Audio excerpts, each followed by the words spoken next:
আপনারা কি জানেন কিয়ামতের ময়দানে আল্লাহর কাছে বান্দা কোন আমল করলে হিসেব ছাড়া জান্নাতে যাবে? জানেন কেউ? বলতে পারেন কেউ? ভাই, আল্লাহর কাছে হিসেব দিয়ে জান্নাতে যাওয়া কি সহজ কাম না কঠিন কাজ? আরে আল্লাহর কাছে তো অনেক দূরের কথা। আপনি যে প্রতিষ্ঠানে চাকরি করেন তার মালিকের কাছে, উপরস্থ বসের কাছে একেবারে পুঙ্খানুপুঙ্খ করে প্রতিটা পয়সার হিসাব দিয়ে একদম সবকিছুতে পারফেক্টনেস প্রমাণ করা, এটাই তো একটা কঠিন কাজ, দুঃসাধ্য কাজ। সেখানে সারা জীবনের হিসাব আল্লাহর কাছে দিয়ে পাই পাই করে তারপর আপনি জান্নাতে যাবেন, বিষয়টা এত সহজ না। তাহলে হিসেব ছাড়া আল্লাহ তাআলা এমনিতে বলবেন হিসাব টিসাব নাই, তোমাকে এমনি জান্নাতে দিলাম, এটা চান আপনারা? দেখুন কোরআনে কারীম আল্লাহ তাআলা বলছেন ইন্নামা ইউওয়াফাস সাবিরুনা আজরাহুম বিগাইরি হিসাব। আল্লাহ বিনিময় দেওয়ার ক্ষেত্রে, সওয়াব দেওয়ার ক্ষেত্রে দুনিয়াতে যারা সবরকারী হবে, যারা ধৈর্যশীল হবে, যারা সহিষ্ণু হবে, যারা নিজেকে নিয়ন্ত্রণ করতে পারবে, এই সবরকারীদেরকে আল্লাহ তাআলা হিসেব ছাড়া দিবেন, তাদেরকে সওয়াব দিবেন হিসেব ছাড়া। তাহলে আপনি যখন আপনার কর্মস্থলে থাকবেন আপনাকে ধৈর্য ধারণ করতে হবে। আপনি যখন পাবলিক পরিবহনে উঠবেন আপনার মাথা ঠান্ডা রাখতে হবে। আপনি যখন আপনার বাসা বাড়িতে থাকবেন আপনার মাথা ঠান্ডা থাকতে হবে। মাথা গরম হয়ে যায় যাদের, হট মেজাজ যারা, কথায় কথায় মাথা গরম হয়ে যায়, ধৈর্যহীন হয়ে যায়, যেখানে সেখানে গন্ডগোল বাধায় দেয়, মারামারি বাধায় দেয়, ধৈর্য সহ্য বলতে কিছু নেই, এই লোকগুলো কিন্তু এই সৌভাগ্যবান মানুষদের কাতারে শামিল হতে পারবে না। ঠিক একইভাবে দাম্পত্য জীবনে সুখী হতে হলে সবর এবং শকর, এই দুইটা মূল মন্ত্রের কোনো বিকল্প পথ খোলা নেই। সেটা স্বামীর জন্য প্রযোজ্য, স্ত্রীর জন্য প্রযোজ্য। স্বামী হিসাবে আপনি স্ত্রীর অনেক অনিয়ম দেখতে পাবেন, অনেক কিছু দেখতে পাবেন, আপনার আকাঙ্ক্ষা, আপনার চাহিদা, প্রত্যাশার বিপরীত, আপনাকে সবর করতে হবে। ভাইরা আমার, আমাদের প্রিয় নবী সাল্লাল্লাহু আলাইহি সাল্লামের দাম্পত্য জীবনে কিন্তু টুনটান সমস্যা হয়েছে। আপনারা মনে করতে পারেন নবী সাল্লাল্লাহু আলাইহি সাল্লামের ঘর, ওনার স্ত্রীগণ সাহাবী, তারা উম্মুল মুমিনিন আমাদের মা, এত মর্যাদাবান মানুষ তারা, তাদের আবার ঝামেলা হয়েছে। ভাই, দাম্পত্য জীবনে টুকটাক সমস্যা তাদেরও হয়েছে। প্রিয় নবী সাল্লাল্লাহু আলাইহি সাল্লাম নিজে একদিন বাসা ছেড়ে মসজিদে নববীতে এসে মন খারাপ করে বসেছিলেন, তিনি বাসায় যাচ্ছেন না, অভিমান করে। ওমর রাদিয়াল্লাহু তাআলা আনহু বিষয়টা বুঝতে পেরে তার মেয়ে যেহেতু নবী সাল্লাল্লাহু আলাইহি সাল্লামের স্ত্রী, তিনি সেখানে গিয়ে ভেতরে প্রবেশ করে তার সাথে কথা বলে তথ্য উদ্ঘাটন করে সেটা মিটমাট করার ব্যবস্থা করেছেন। স্বয়ং নবী করিম সাল্লাল্লাহু আলাইহি সাল্লামের জামাতা, ইসলামের চতুর্থ খলিফা আলী রাদিয়াল্লাহু তাআলা আনহু, তার মতো এত মর্যাদাবান মানুষ, তার ঘরে স্ত্রী হিসাবে আছেন কে? মুহাম্মদ সাল্লাল্লাহু আলাইহি সাল্লামের মেয়ে, জান্নাতে নারীদের সর্দার ফাতেমা রাদিয়াল্লাহু তাআলা আনহা। এত বড় মানুষ তারা, স্বামী স্ত্রী দুইজন, দুই দিককার নেতৃত্বে, একজন যুবকদের নেতৃত্ব দিবে, আরেকজন জান্নাতি যুবতীদের, নারীদের নেতৃত্ব দিবে। এত বড় মর্যাদাবান মানুষ, তাদেরও দাম্পত্য জীবনে কিন্তু টুনটান হয়েছে। একবার আলী রাদিয়াল্লাহু তাআলা আনহু এসে মসজিদে টানটান হয়ে শুয়েছিলেন মাটিতে, মনটা খারাপ, ঘরে একটু হালকা ঝামেলা হয়েছে, তো এই জন্য মসজিদে নববীতে এসে মাটিতে শুয়ে আছেন। নবী করিম সাল্লাল্লাহু আলাইহি ওয়াসাল্লাম দেখে বুঝতে পেরেছেন, টের পেয়ে গেছেন যে কিছু একটা হয়েছে বাসায়। তখন তিনি জামাইকে ডেকে বললেন, কমিয়া আবা তুরাব, এ মাটির বাপ, মাটিতে শুয়ে আছেন, এজন্য রসিকতা করে বললেন, এ মাটির বাপ উঠো, দাঁড়াও দেখি কি হয়েছে বলো। ভাইরা আমার, দাম্পত্য জীবনে টুকটাক সমস্যা হবেই হবে।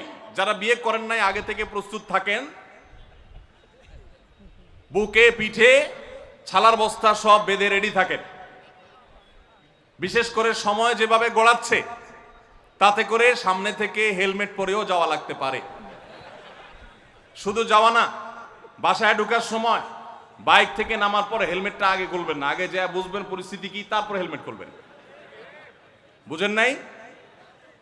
দাম্পত্য জীবনে টুকটাক সমস্যা হবেই, এটা প্রত্যাশিত। মনে রাখবেন, এই জিনিসটা যদি আপনি আগে থেকে মাথায় রাখেন তাহলে আপনার কষ্ট অনেকখানি দূর হয়ে যাবে।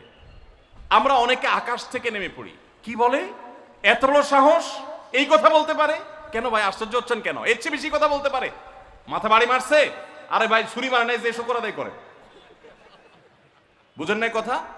একই কথা বোনদের জন্য প্রযোজ্য। আমার মা বোন যারা শুনছেন তাদেরকেও বলছি, আপনার স্বামীর একটা কথা শুনে আপনি আকাশ থেকে নেমে পড়ছেন, আকাশ ভেঙে পড়ছে মাথার উপরে, কি এটা বললো সে, আপনি ডিপ্রেসড হয়ে যাচ্ছেন। আরে বোন, ডিপ্রেসড হচ্ছেন কেন? এটা কেন? আরো শক্ত কথা আপনাকে বলতে পারে, এটা আপনি মাথায় রাখেন, কারণ দিন শেষে তিনি মানুষ, তার ভুল হতে পারে, একটা সময় তিনি তার ভুল বুঝতে পারেন। দাম্পত্য জীবনে যদি স্বামী স্ত্রী উভয়ে যদি ধৈর্যশীল না হয়, সবরকারী না হয়, হুটহাট রিয়াকশন করে ফেলে, কখনো দাম্পত্য জীবনে সুখী হওয়া সম্ভব নয়। মনে রাখতে হবে, একসাথে থাকতে গেলে, দুইটা পাতিল একসাথে থাকতে গেলে টুনটান লাগে না, বাধে হয় না? আপনার কাছে যদি কেউ এসে গাল গল্প দেয়, দেখবেন অনেকে গাল গল্প দেয়। গাল গল্প দেওয়া লোক আছে না নাই? ভাই 30 বছর সংসার করেছি, জীবনে আমাদের একটা কথা হয়নি। ডাহা মিথ্যুক, এ লোক ডাহা মিথ্যুক। আপনার 50 বছরের সংসারে কোনো বিষয় হয় না, হ্যাঁ ঝগড়া করেন না সেটা ভিন্ন বিষয়, কিন্তু ভিন্ন মত হবে না, দ্বিমত তৈরি হবে না, নিজেদের মধ্যে ভুল বোঝাবুঝি তৈরি হবে না, একবারও হবে না জীবনে, অসম্ভব। মুহাম্মদ সাল্লাল্লাহু আলাইহি সাল্লামের ঘরে যদি হয়ে থাকে, আলী রাদিয়াল্লাহু তাআলা ফ্যামিলিতে যদি হয়ে থাকে, সাহাবীদের ঘরে ঘরে যদি হয়ে থাকে, আপনি কে? মনে রাখবেন, এই সমস্ত ডাহা মিথ্যা কথা শুনে আপনি চিন্তা করেন, হায় হায় রে, তাহলে আমার বউটা এত ডাইনি। আর মহিলা চিন্তা করে, আমি স্বামীটা এত অমানুষ, কত বড় ডাকাত। দেখো তার স্বামী স্ত্রী জীবনে কোনো কথা হয় না, আর আমার স্বামী ডেইলি একবার মা বাপ তুলে না গালিগালাজ করলে তার বাটের পেটে ব্যথাও জমায় না। এই সমস্যাগুলো আছে না নাই? ভাইরা আমার, সবর করার জন্য, সবর করা সহজ হবে আগে থেকে যদি প্রস্তুত থাকেন যে এই সমস্যা হবে। আশরাফ আলী থানভী রাহমাতুল্লাহর নাম শুনছেন আপনারা? ভারত মহাদেশের এমন একজন আলেম ছিলেন, খুব বিচক্ষণ মানুষ ছিলেন, অনেক বিদগ্ধ মানুষ ছিলেন, অনেক বড় আল্লাহওয়ালা ছিলেন, নেককার মানুষ ছিলেন। তো থানভী রাহমাতুল্লাহর কাছে এক লোক এসে বলল, হুজুর, আমার বাসায় যখনই যাই দরজাটা খুলতে দেরি, আমার মাথার উপরে আকাশ ভেঙে পড়তে দেরি নেই। যেটাই করি, বাজার করে এনে তার হাতে দিলেও রাগ, রাখলেও রাগ, আমার সাথে সারাদিন শুধু ঘেউ ঘেউ করে। হুজুর, আর সহ্য করতে পারি না, আমারে কোনো দোয়া দুরুদ আমল শিখাই দেন যে আমার এই বাসার অত্যাচারটা যেন থামে। তো থানভী রাহমাতুল্লাহ বললেন যে, শোনো, তোমার একটা বুদ্ধি শিখাই দেই, দোয়া দুরুদ না। বুদ্ধি হলো, এখন থেকে বাসায় গিয়ে দরজা নক করবা, যে নক করার আগে 1 মিনিটের মোরাকাবা করবা। কি করবা? মোরাকাবা বুঝেন? ধ্যান, ধ্যান। এটা কল্পনার জগতে ডুবে যাবা 1 মিনিটের জন্য, জাস্ট 60 সেকেন্ড। কি ধ্যান করবা? দরজা যায় থামবা, থেমে চোখ বন্ধ করে মাথাটা নিচু করে চিন্তা করবা, আমার ঘরের ভিতরে একটা কুকুর আছে। আর কুকুর মানুষ দেখলে কি করবে? ঘেউ ঘেউ করবে। অতএব এটাতে আমার রাগ হওয়ার তো কিছু নাই, কুকুর কেন ঘেউ ঘেউ করছে এটা জিজ্ঞেস করার তো আরেক বোকামি। অতএব এটা আমি মাথায় কিছু নেব না, ইগনোর করব। কুকুর থাকলে কুকুর তো ঘেউ ঘেউ করবেই, এটা চিন্তা করে এরপরে বিসমিল্লাহ পড়ে নক করবা। তো এই বুদ্ধি অনুযায়ী পরের দিন আসছে বাসা, আগে 1 মিনিট মোরাকাবা করছে, এরপরে দরজা নক করছে। যথারীতি দরজা খোলার পরেই শুরু হয়ে গেছে যুদ্ধ, ইউক্রেন রাশিয়া, এখন ইসরায়েল ইরান। যুদ্ধ শুরু হয়ে যাওয়ার পর এই লোক অন্যান্য দিন সেও টুকটাক রিয়াকশন করে, হাতাহাতি, বকাবকি, দুই পক্ষ থেকে টুকটাক হামলা পাল্টা হামলা হইতো। কিন্তু আজকে সেই লোকটা আর হামলা টামলা তার করা দূরের কথা, উল্টা সে মিটমিট করে হাসতেছে, এবং একটা পর্যায়ে আর নিয়ন্ত্রণ করতে না পারে ফিক করে হাসেই দিছে।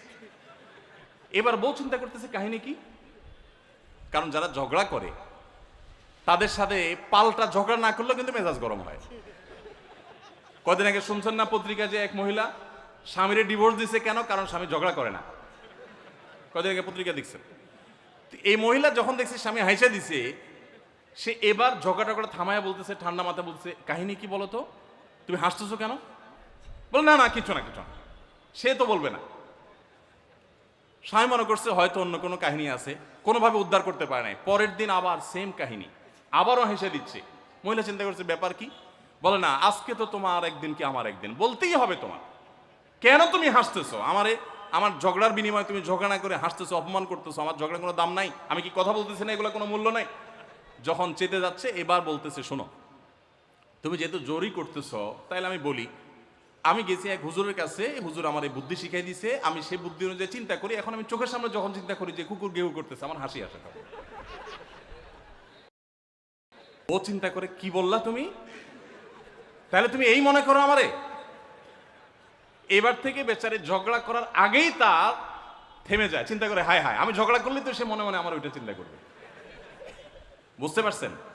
দাম্পত্য জীবনে একটু বুদ্ধিশুদ্ধি করে না চললে, শুধুমাত্র সোজা হয়ে দোয়া দুরুদ পড়বেন আর সব সোজা হয়ে যাবে শুয়ের মধ্যে, এত সোজা না।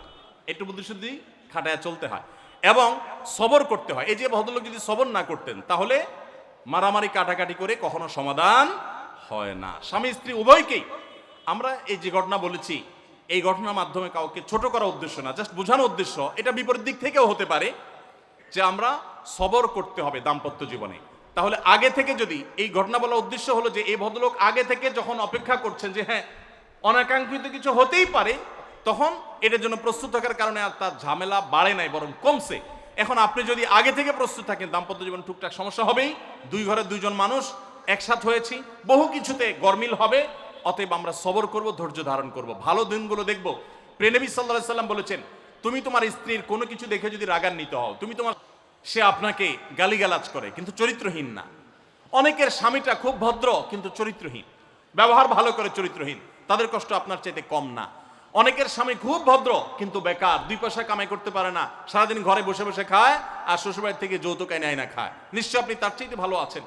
মানুষ এভাবে যখন ভালো দিকগুলো চিন্তা করবে তখন তার ভিতরে শকর আসবে। তাহলে দাম্পত্য জীবনে সুখ শান্তির জন্য তৃতীয় করণীয় হলো সবর এবং শকরের চর্চা করা। আল্লাহ আমাদের সবাইকে তৌফিক দান করুন।